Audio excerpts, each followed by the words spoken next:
Yet another chance to add on to my endless bag of tricks. So today we're gonna take a look at the Sigma 56mm F1.4 contemporary lens.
Hello world, it's Passport Kenny checking in, and first and foremost, I just want to say happy holidays to everybody out there.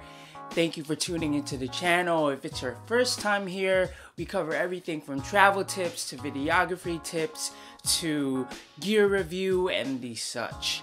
I hope you enjoyed the test footage coming from the Sigma 56mm F1.4. Priced at $479 US, it makes for a compelling lens to consider, especially if you're an APS-C shooter. And that doubles if you're a fan of the Sigma line, which I feel has given us a lot of great lens options over the years.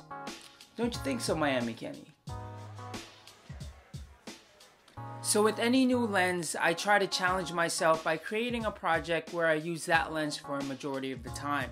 So I decided to shoot a test film for my friend MA76 Speedball's basketball brand/lifestyle movement out in Tokyo. I'll leave a link to his channel in the description down below, and you can check out that short film in the link/card above. Now, without further ado, I'll dish it off to Miami Kenny. What do you think, bruh? Thanks, New York Kenny. So with the 56mm F1.4 being an 84mm equivalent on a full frame body, this lens made me step outside of my comfort zone. I often found that with this lens, I needed to retreat in order to get the shot framed in the manner that I wanted it to. So with the tight nature of this focal length, I don't necessarily see it as a drawback or a con. I see it more as of a challenge. And as a creative and a videographer at that, I welcome that challenge because it allows for growth.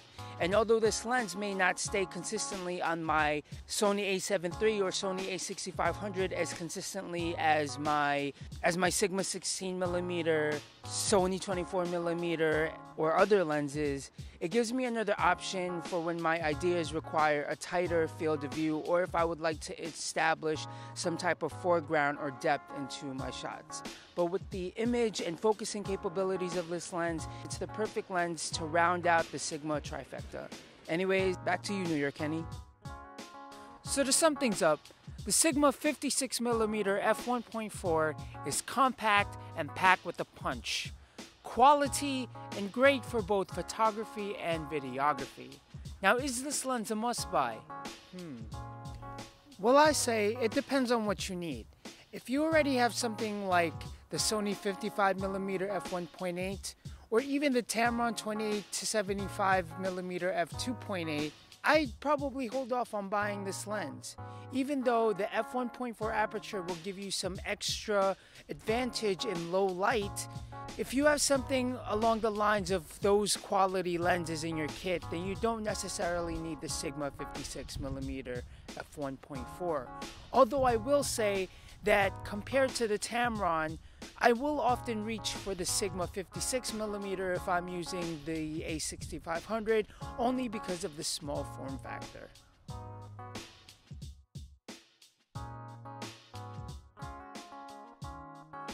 Well, anyways, that wraps it up, folks. Thank you for taking the time out of your day or night to even watch my video. I really appreciate it. If you enjoyed, please hit that like button. And if you did not, leave me any advice on what you think I can work on so as to convince you to return to this channel. If you haven't already, hit that subscribe button for even more content as I'm trying to upload on a weekly basis. If you already have this lens, leave a comment in the section down below and tell me what you plan on using this lens for. And if you're planning on purchasing the lens, feel free to leave any questions and I'm happy to answer them anytime. Always remember, where there is a will, there is a wayfarer. Until next time, it's your boy Passport Kenny, checking out.